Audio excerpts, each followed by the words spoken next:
So welcome. Today we are talking about managing data collections, and we have friends from 5 of our sites that are going to talk about some of the strategies that they use. There are a lot of variables that go into data collection and managing that, and staffing and scheduling and all of that. So we've asked them to talk about staffing, scheduling, motivating data collectors, or other strategies that they're using to hit their sampling targets. They all had wonderfully successful years last year. So we will hear from Lindsay at the Chasm Museum of Art, Megan at the Exploratorium, Chelsea at the Seattle Art Museum, Lauren at Space Center Houston, and Jill and Kate at the Cincinnati Art Museum. Would anybody like to volunteer to go first, or should I just call on somebody?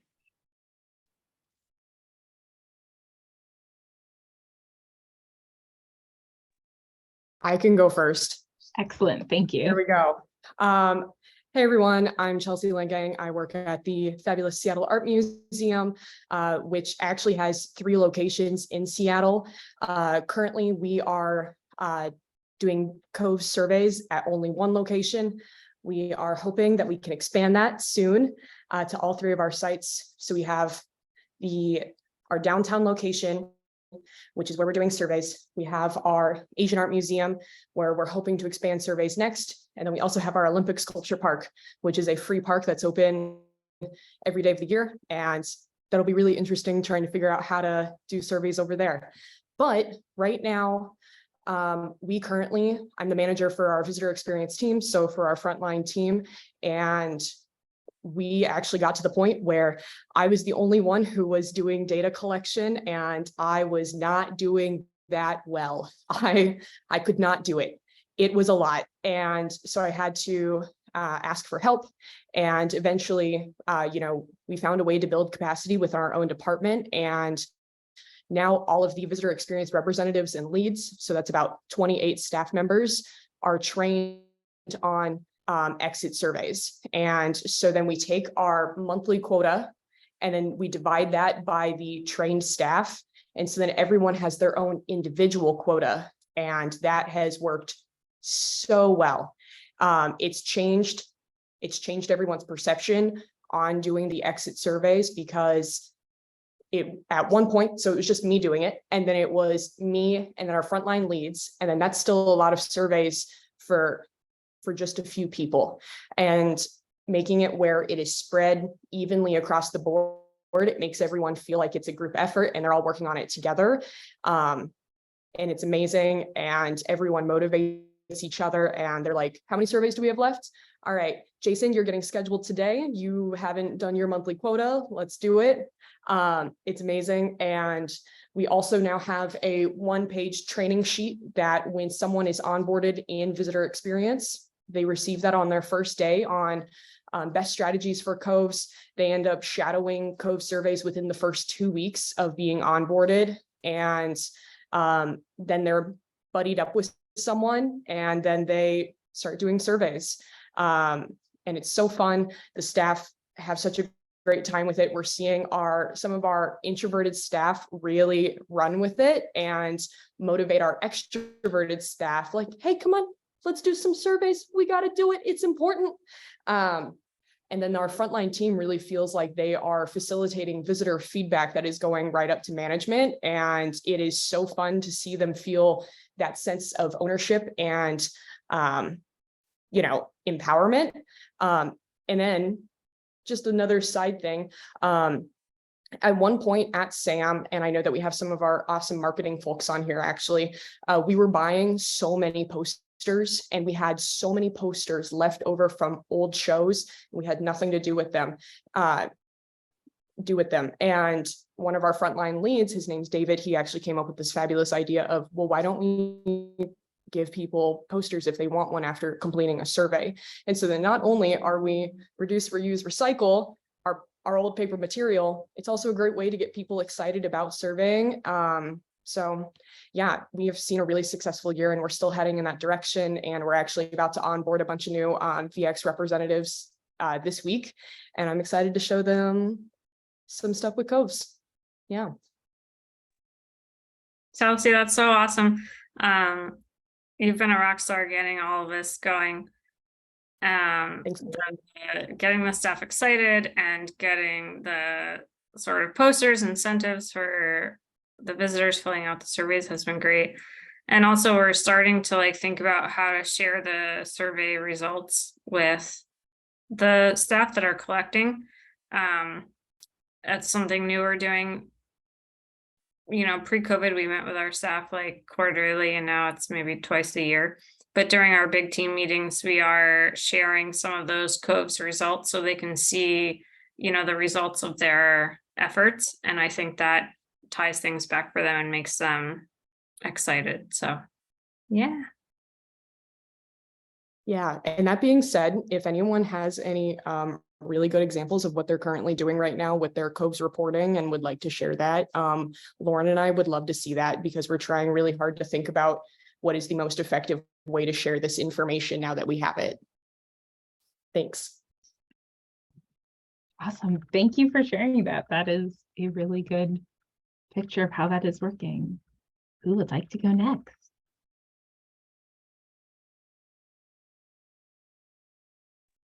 I'll go for it. I always like to go second. Chelsea, yeah, a lot of what we're doing kind of echoes some of what you're up to too. We've done quite a bit of trial and error at Space Center Houston. One of the big things that's actually kind of under scrutiny right now is our location for where we're collecting data. There's been a little bit of kind of competition for the exit spot recently. So we've been doing some more thorough testing of our exact like space of where we say we're going to do our interceptions. And some of that kind of transparency with our data collection team has been really helpful. So we have a team of 3 data collectors who that's really their kind of primary role, is to do data collection. And while they're out on the floor, we've talked through like, hey, find the spot that works the best for you in this vicinity by the exit. But in that kind of competition of like, we need this space, we've really tested out, okay, when we stand right up against the turnstiles, what's our response rate look like? When we stand at this exact point, like on the floor, what's our response rate look like then? And when we stand in this place that's totally not ideal for data collection, and we all agree on that, what's our response rate look like then? So we've kind of talked through that whole process and that testing and iteration as a group, and that's kind of built some buy-in of like, oh, it's going to be a lot more successful when we stand in this particular location that we have decided is the data collection spot. And that's really helped with kind of some consistency and reducing some of the error in like response rates, making them all kind of a little bit more successful, which builds that momentum, kind of starts to build and gain. When you are getting a lot of success, you're getting a lot of people saying yes to you, it's less painful to ask. So that's been one of our big wins, is kind of testing spots that we know might not work best for us, and be able to justify and advocate for the place that we know is our successful data collection interception spot. Another one is that thing that Chelsea said, keeping the team motivated by pairing people up. So we do shifts where it's just one person out there doing data collection on their own. But we also have heard that it's more fun to do data collection when you're not out there all by yourself, standing at the exit, getting turned down. It's easier to brush off a no whenever you've got somebody that you can be like, oh, wow, that was, they're lost. Let's keep going. Like, you watch other people get turned down too, and it's not just you, it's, just part of the job. I actually have, in the training process, I make sure to do quite a bit of modeling myself to show like, hey, I am the person telling you how to do all of this, and I get turned down all the time. So just know that that's normal. That's totally a reasonable thing. And I expect you to get turned down. I expect it to not be 100% acceptance rate. We've also started working through sharing our response rates. If people are motivated by that, a lot of times, like, I don't want our team to get really caught up in like, my personal average is this. But if they find that motivating, then I say, hey, here's how you can calculate it. If you look at what, like before you go out there on the floor, you can look at how many you have collected by having access to the dashboard. And then you can come back and look at how many you got. And if you want, like with COVES specifically, if you want, I can send you the refusals. Like I can let you know how many it was. But that way they can at least see like that data that they collected that day. They can see that number growing in the whole collective dashboard. And with our other projects where they have access to the refusals on top of the acceptance, they can calculate their own response rate for the day. And some people that's been motivating for them too. With that, we do share the findings quite a bit. We started with less finding sharing just to not get people lost in the weeds too much and keep them kind of, you know, focused on not worrying too much what the people are going to say. But what we've found is that through time, like the more you are able to share and the more up-to-date information you can share, the more people are excited to be collecting that and see the value in what they're doing. So we actually do quarterly team building days where we will pull up whatever recent projects we've been working on as a team, talk about things that they heard during data collection or things that they've noticed during data collection, and do maybe some kind of facilitated activities around that and discussions around that, and talk about challenges that they've had while doing data collection and help problem solve together. And then look at the data and say, hey, do you see what you have been hearing or noticing? Do you see that reflected in the information that we're gathering? So that's also been a great way to kind of keep people encouraged and really see the value of what they're doing. And then, yeah, I also just think some of it is part of hiring people that are excited about data collection and scheduling them, like keeping track of about what a response rate is and taking that into account and scheduling enough days for doing that. So they are out on the floor a lot of the time. We have a lot of visitors and we have a lot of people who want hours. So that's great. But yeah. Oh, and I see what kinds of facilitated activities are we able to do? So sometimes it'll be like write down on, you get 3 sticky notes, write down like one thing that you've noticed while you're out on the floor that you think like we need to make sure that we address and change. One thing that you think is going really well and that you've noticed like make like a change that's happened. Like our organization is making a lot of big structural changes and operational changes. So that's really relevant to us right now where we're trying to really address some visitor experience needs. And then what's one thing that you really want help with, or you've been stumped by, or something that you want to just talk about with this team and like process together. So we'll do something like that. And then once they have their sticky notes, we'll take turns reading off which ones we feel like talking about. But yeah, giving people some time to kind of process some of those things and then work through, hey, what's worked for you on those questions that we can solve? Or did anybody have matching things that they've noticed that could get some help, or matching things that we count as successes?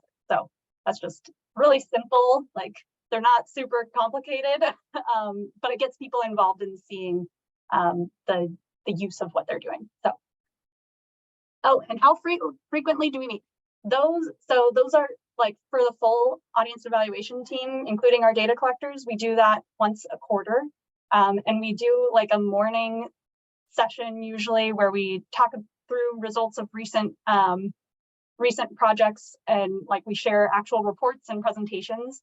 Sometimes they're customized to the data collection team, and other times they're kind of just ones that we've given recently and we want to just work through it, talk through the things that are exciting to us, results. And then we'll usually go out to lunch as a group, and then we'll come back and do something in the museum that's like, hey, this group hasn't gone on a tram tour yet. Let's all go together and do something that's an activity that a guest would do, or let's go see this movie that we have in our theater. So that way it's just kind of more get to know each other, have fun in the museum, and actually experience it as a visitor a little bit. But know that it's an event that we can look forward to and enjoy. So yeah, there's a little bit of business, but a lot of bit of just having a good time as a group too. So any other questions? I'm looking in this chat. I'm going to let it go unless somebody wants to unmute and say it. Great, awesome. I'll hand it off to the next person. Thank you. I loved hearing all the ways that you have brought your data collectors into that and into the data. And it sounds like that is really helpful for getting them invested and motivated. Oh, I will throw in one more thing. I didn't write this down, but it was something that's also come to mind in that process of figuring out who's going to be a good match for data collection. I talked to them about kind of what their own professional goals are and how data collection or anything in the evaluation department might kind of align with that. And we do a little bit more regular one-on-one check-ins kind of between those quarterlies to make sure that there's also other activities that might be helpful in furthering their own professional goals. If it's not to do, you know, exactly data collection, that's okay. We find other ways to match that skill building up.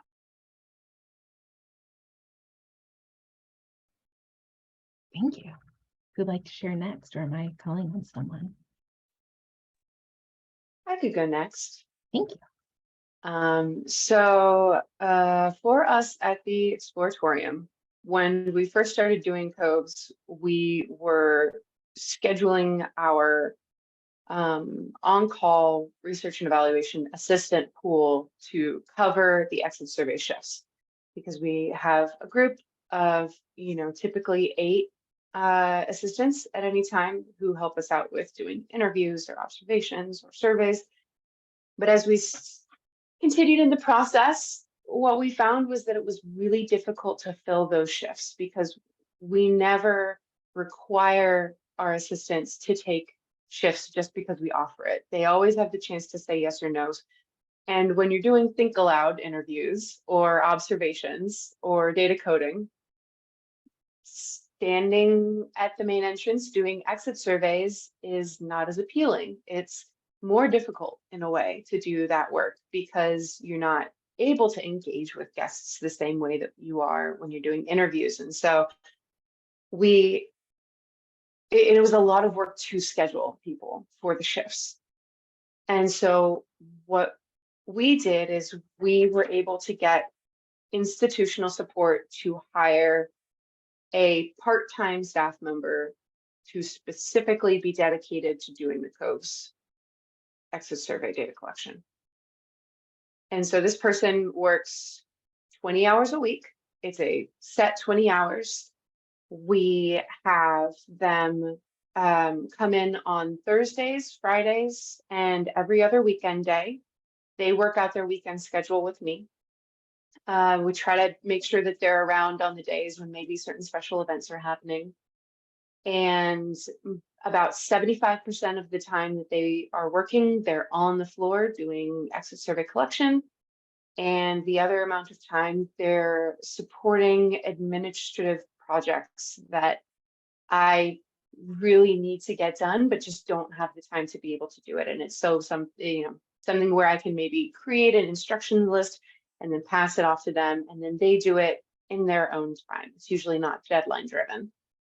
And this works for us because we've been doing the surveys for so long with so many different people collecting the surveys that we have finally noticed that there is a range of a sample size that we're able to collect on certain days at certain times. So we know that from Thursdays, from if we're out there from 1 to 5, we go out in the afternoons and then we stay until closing, which is 5 o'clock. We know that the average sample size is going to be 6 surveys. We know that on weekends, we're probably going to get 8, maybe 12 to 18 in the summer. 18 is really high. For After Darks, our adult only event, which is from, we are on the floor for that from about 7 o'clock to 9:30. We get our best response rate from the adult only crowd. Is the fact that they've been having drinks a factor in that? Maybe, is the fact that they don't have kids a factor in that? And they're, not rushing to get to the next place in the daytime, perhaps. But we do know that for after darks, we can almost always get about 12 surveys in that really short period of time. So we have these ranges, like, after dark, we can expect 8 to 13. On a daytime, we can expect, sometimes it's super slow, we might only get 4 to like 8 or 10. And so we don't necessarily have our target for them is what you're collecting within the range that we know is realistic on this type of day during this time of year. And I've seen that range from people, whether they're introverted or extroverted, as long as they're actually following the randomized sampling and they're not nervous about approaching people. So I still have almost all the on-call assistants have at least one day of COVES work, because if our part-timer is sick and we need to cover that shift for some reason, I like to make sure that there's somebody else that I can pull in. But also sometimes exit surveys just kind of click with a person. You don't really know until you try it out. I have had the most extroverted people who say, oh, I love working with people. Not do all that great with the exit surveys, because it turns out they like working with people, but they are not as crazy about working with the general public.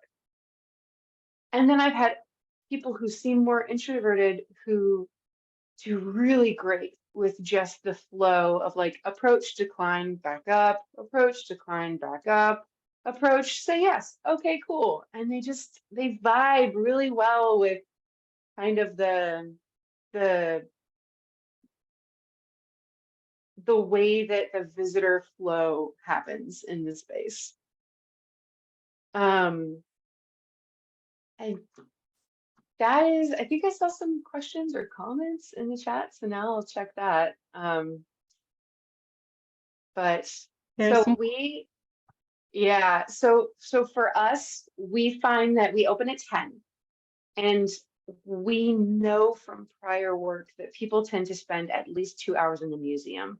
So the earliest we have our person go on the floor is 12:30. Also, it's a part-time position. All they're doing is exit surveys and some admin, which is not, what some people are looking for. It can be a difficult position to fill, but there are benefits to it. And I talked with our part-timer, and I was like, hey, I think this is kind of what people can get out of this. Does that resonate with your experience? And they were like, yeah, that's completely, on the nose. And so the benefits to this position, even though it's, not the best work, they're doing it independently. They don't have a buddy at the main entrance. But so the benefits for them is that, this is consistent work and it's independent work. They always know what they're going to do when they come in every day. They don't need to deliberate about process.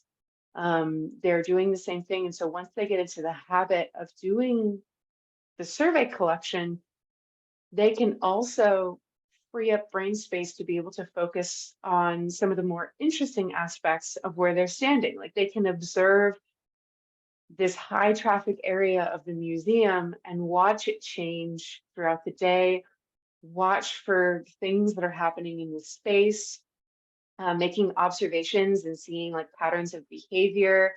So they're kind of the eyes and ears on the ground for this area that every visitor is passing through. If something weird is happening in that main exit, they will see it and they share it back with me. And then I can tell the appropriate person, hey, this thing is kind of happening. Because we're not focused on individuals the way that frontline is. So we have more cognitive space to be able to look at everything as a whole. And also, this position doesn't necessarily have serious deadlines. If they end up going out on the floor an hour later than they would typically do, that's kind of like fine. And so what that means is that they also have a bit more freedom to take advantage of the special events that are available to staff. So like staff previews of exhibitions, staff bonding activities. Say we're having a celebration because we just wrapped something up. I free up paid time so that that person can go to those events and talk with people to learn more about the museum beyond the work that we do, and to engage with the community of the space, because it's, you know, being able to connect with the museum, to network, is one of the benefits of doing this hard work. That they're able to get a better sense of, you know, what do other positions look like? Where might I want to like take my career from here? And I'm having constant conversations with them about that as well. And we're not expecting people to stay in this position. This is a lily pad along whatever their career path may be. And if they can learn something from this role that will help them go down the career path that they're interested in, I am all for that, and I always support it. Because in the end, it's unrealistic to expect somebody to stay for a long time. So I try to like find a person who can handle the repetition, who likes the consistency, who's communicating with me when things happen, and just being prepared that this person is probably only going to be with us for a year to 2 years. We have it right now as a fixed term position for a max of 2 years, because after 2 years, they really should be moving on with their career anyhow. But what has ended up happening is that most people move on after about a year. There was a question about target sizes. So Lauren and Megan are both at large institutions where it's 1,400 a year. Chelsea's at a medium institution where it's 800. And when we hear from Jill and Kate, they're at a medium institution where it's 800. And Lindsay's at a small institution where it's 500. So hear from Jill and Kate or Lindsay next. You can also hear how that works at a smaller space. Sure, I'm happy to jump in. Thank you. And share next. So my name's Lindsay. I'm the Chief of Staff at the Chave Museum of Art. We are a part of the University of Wisconsin-Madison. So a large Big Ten university, and we're right in the middle of campus. So we're fortunate in that I think a lot of our success with COVES honestly has come from some of the flexibility that being a university museum offers us. So for example, we have a lot of student employees. We have anywhere from 20 to 30 at any given time. And we probably have on average around 4 or 5 student visitor services associates at any time. And the rest are part-time, and we have 2 permanent full-time. So our the way that we schedule the shifts is actually pretty fluid. We aim for about 8 hours of data collection every week, and meeting or making it an effort to meet the targets is actually tied to the visitor services coordinator's performance review. So this is part of his performance to make sure that he's incorporating the shifts into the schedule. Not that we have to meet the target every month, but again, that we're trying to get those hours in. And again, because we have the student employees that we can sort of slot in and out, and their schedules are very fluid, we tend to do shorter shifts. So most of our shifts are 2 hours or less. A lot of them are 90 minutes. And that's because we sort of rotate the student visitor services associates through different stations. They'll be there at the front desk doing data collection, or they're in a gallery rotation. And so they'll do more than just data collection on any given shift. We do not have dedicated data collectors. All visitor services associates are trained on COVES. It's part of their onboarding, so any one of them can do it and take over a shift if it gets dropped. And the other thing that we've tried to do is schedule shifts around events when we know we'll have a higher attendance in the museum, and also just generally when we know our attendance is higher. just by tracking the attendance, which is something that I do. We know that the beginning and end of the day is very slow for us. We're sort of on a curve where the middle part of the day and the afternoon is the busiest. So our shifts tend to be during those hours because we've seen the most success there.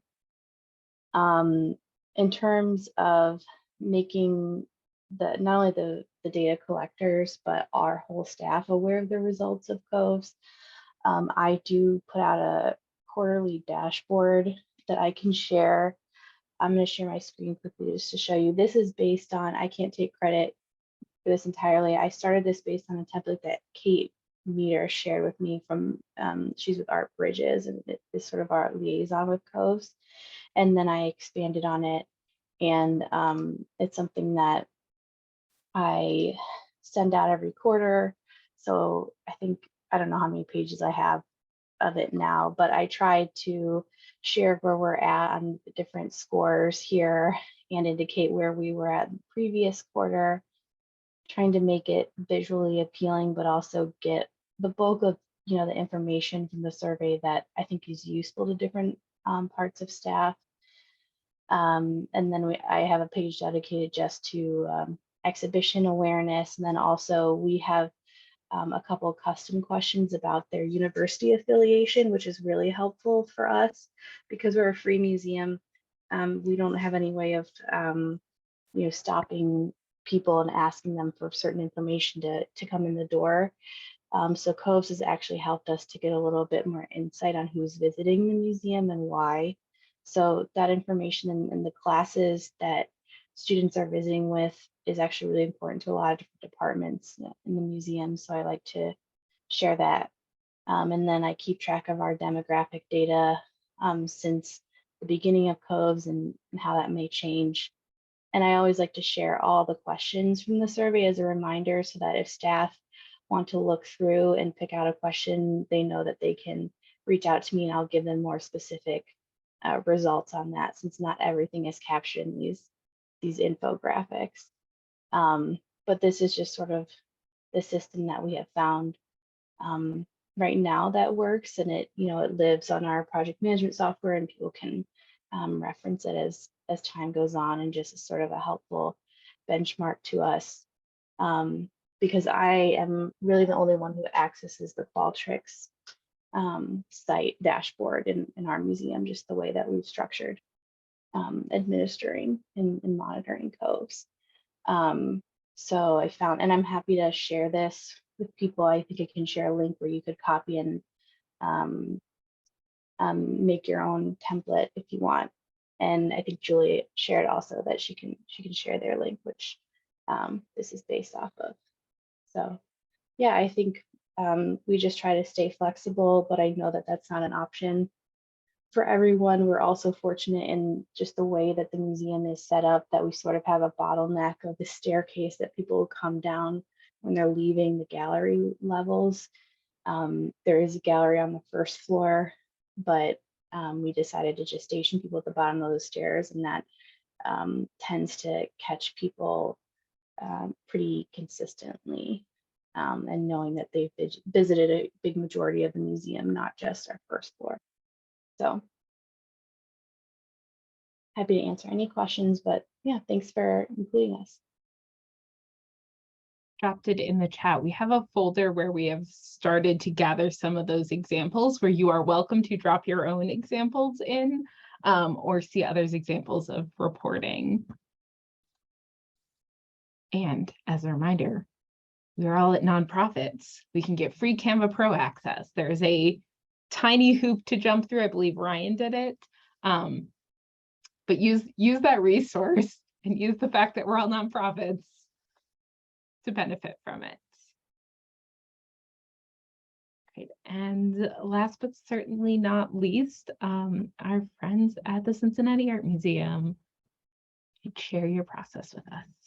Thanks, Allison. So I'm Jill Cleary. I'm the Visitor Research Coordinator at the Cincinnati Art Museum, and I am here with Kate Law, who also works in visitor research and visitor services. And we have some slides that we'd love to share with you. I'm going to make sure I'm pulling up the right one. So Kate and I work together with a team of staff and volunteers to collect data. Kate is the main manager of our data collection and coordinating our volunteers, and I do more of the data reporting. So I will hand it over to Kate.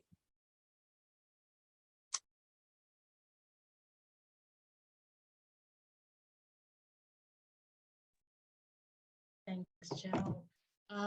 I wanted to start with a little bit of a backstory with what has been going on at the Cincinnati Art Museum. Jill, if you would go ahead and shift to that next slide. Jill's predecessor, who many of you know, Caitlin Tracy Miller, started doing visitor experience intercept data collection as long ago as 2016. It was a completely different, much skinnied down, not as comprehensive survey that we did. And it was also not done as an exit survey. So as time was going along and she was learning more from her colleagues about COVES, there was a push to add a part-time position, which is the one that I have to manage all of the data collection going forward. So at the point that this was happening, we were using staff, meaning me, museum volunteer corps, and college students.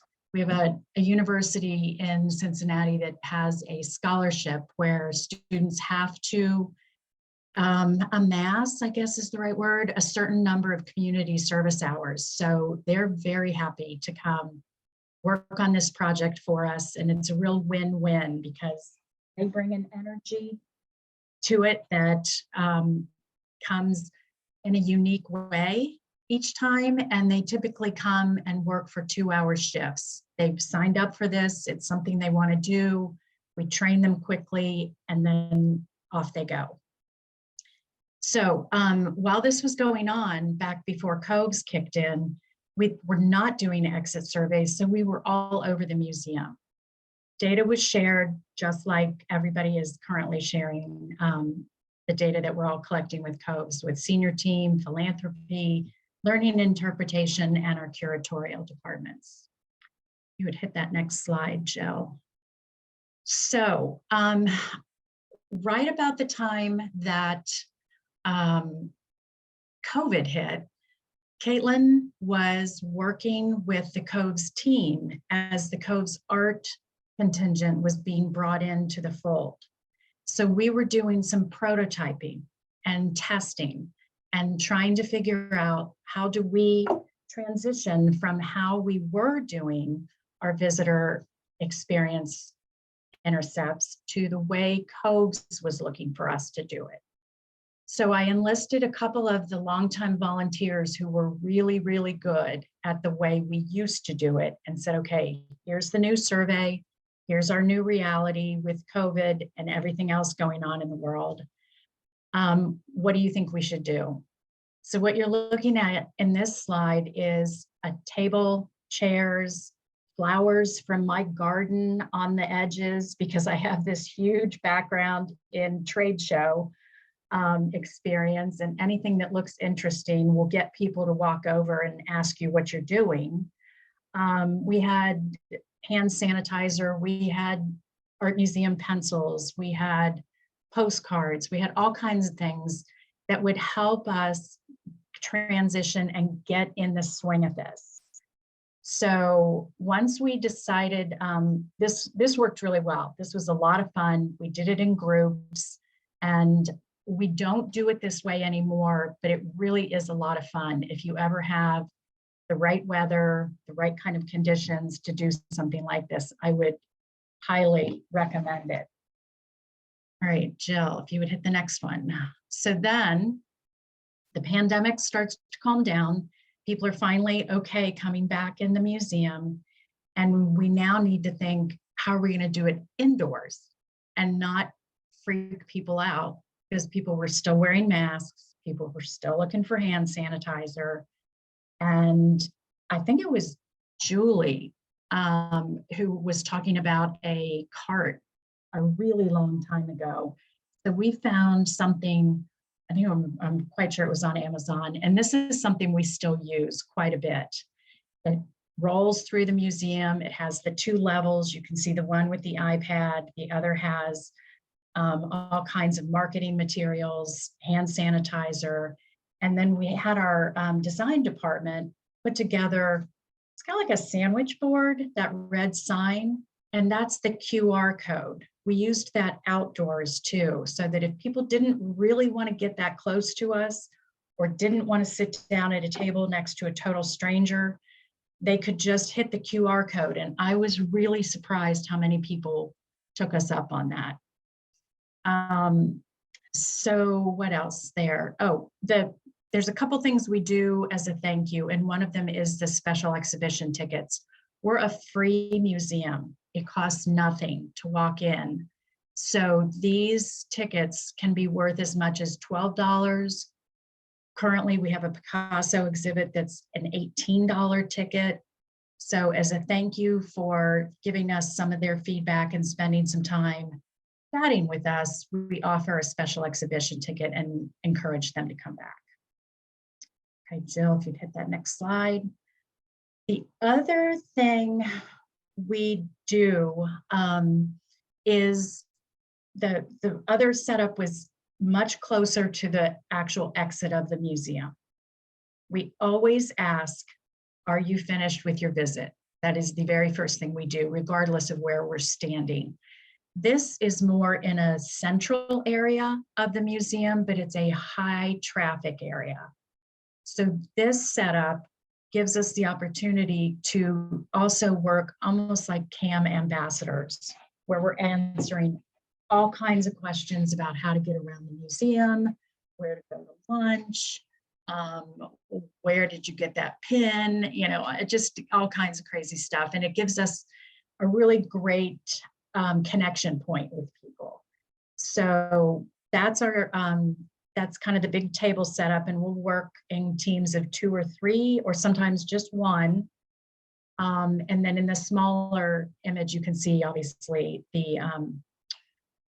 COVES survey is pulled up. We have art museum pencils, we have postcards, we have all kinds of things, visitor guides, and so on. Okay, Jill, on to the next one. The one thing that has worked really well for us is that business card, the let us know what you think with the QR code. It's obviously exactly the same as the big sandwich board. So when you've done everything you can think of to set the stage for people to say yes, you will always absolutely get people who say no. And this card gives us a way to have that end in a less, you never want people to take it personally. So we always want our people to be able to say, we really understand you're in a hurry. If you have a few minutes later, we'd love it if you use this QR code and give us some feedback later. So this takes people to the survey on our website. That is pretty much it. Jill, can you think of anything? I didn't go into a whole bunch of scheduling issues. It was more about the nuts and bolts of where we go and how we do it.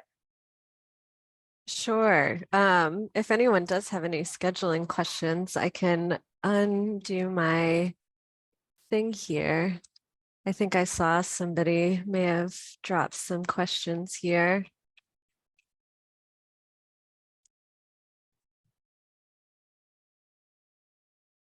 There's a question about having volunteers do the same work that others get paid for. That's a good question. Kate, do you want to speak to that one? There's only one person who gets paid. That's me. So we do it very differently than all the other presentations. It sounds like you all have a core of paid data collectors. We do not. We rely completely on volunteers and interns and me.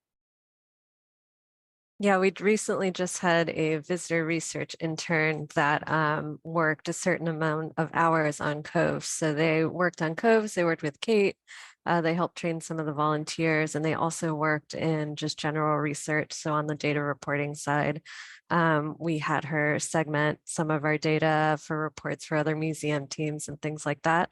So she got kind of the full scope of being on the floor. She collected data with Kate, with volunteers, and on her own. So kind of speaking to that scheduling piece of, people like our volunteers like to be with each other and kind of connect and engage in that way. And then some, are just perfectly fine kind of just running it on our own, just depending on comfort level. And also crowds, it helps obviously to have more than one person down there when we're busy, but some days it's kind of chill and it's kind of nice if someone just wants to roll, on their own. And then we do have some of our visitor service staff that like point people in our direction in case we miss anybody.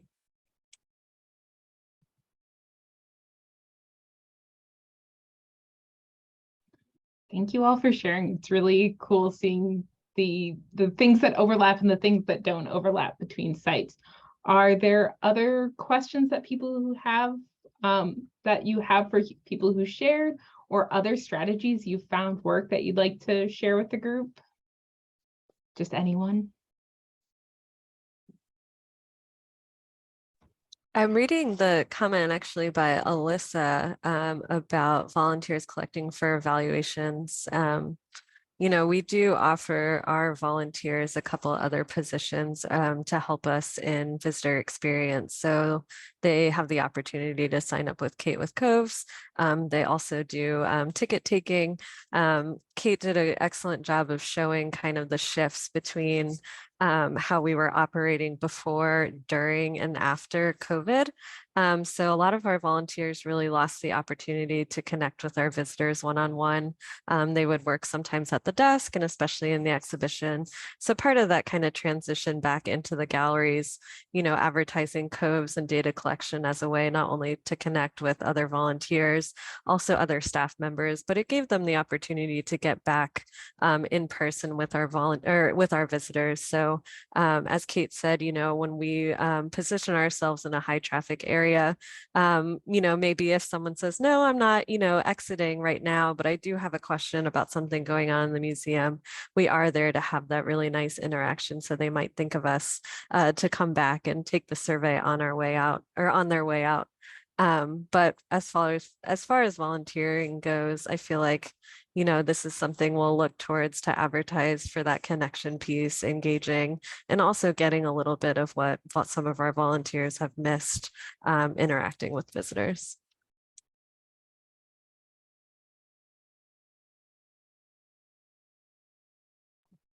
For those of you that have whether it's volunteered or paid staff, how do you manage the scheduling day-to-day, week-to-week? Is it a set schedule? What is that schedule based on? How do you manage that? For us in VX at SAM, we take everyone's daily quotas, or monthly quota, I mean, and then we assign them randomly within the month, and we treat it as if they can do it that day at that time, great. Like if the schedule permits it, because we run a coat check, we have the ticketing desk, we have other positions that we need to prioritize, and if there are call outs, then we have to drop it and then re-add it to a different day in the week or to the following week. Our team uses a scheduling tool that Beth Katz made. I call her out. It's in Excel and it's super, super cool, but we take the month and we schedule out how many shifts we need, and we use a randomizer to assign which day the data collection goes on. If there's something super weird or funky happening, we just skip to the next day that appears in the list. So I'll add to that I put a lot of extra days, and then what I do mid-month is I create a Google form with all the days, and then with hours, folks are available starting from 11 to 5. I like to go till closing because on weekdays we have free hours for LA County residents from 3 to 5, and folks will like be there at 3 getting ready to sign in. So then I send out that form and I try to, assign shifts. My team, it sounds, is a little different. It's really part-time casual. So I have like a community college professor whose schedule changes all the time. I have grad students. I had a retired. So like their schedules are really unusual anyways. And so they report back to me when they're available. And then I try to fill in the blanks sometimes with myself because I've been down 2 staff members. So don't hate me, Coves, for my July numbers being bad. I think we needed to get close to 300. It's not happening. So we have a little bit of a different thing. So it's very irregular kind of based on that. But I also make sure when I select that I'm doing like the right number of weekends versus weekdays. And then I use previous months, like the number of surveys we get per hour to calculate how many hours. So in February, like I don't assign very many hours. This month is nuts. And then at the end of the month, I just call out like and beg for anyone to come in at any time. And yeah, I can kind of like clean up if it's gotten a little messy. Happy to share as well. And too, if there are days when it doesn't make sense to have people out, like that's one of the reasons why we only go out on Thursdays in the late afternoon and then Fridays for like a normal day, because Tuesdays and Wednesdays on a weekday, like a school semester time of year, there's no point. There's no point being out there on a Tuesday and a Wednesday when it's mostly school groups, and there's just not going to be any family groups or individual people who are visiting for themselves. If anything, those people are going to be coming usually on a Friday to have like an extended weekend, or sometimes a Thursday. So knowing our own space has helped us with like, because it's your organization, it's your space, when you're going to be seeing the most people and when to expect it. Strangely enough, when it's really busy, we get fewer surveys. We are more likely to get, for us at least, when it is absolutely slammed in the museum, like over winter break, around like that New Year, between Christmas and New Year's, when we get some of the highest numbers of visitors, we will still get our normal target range if we hit that.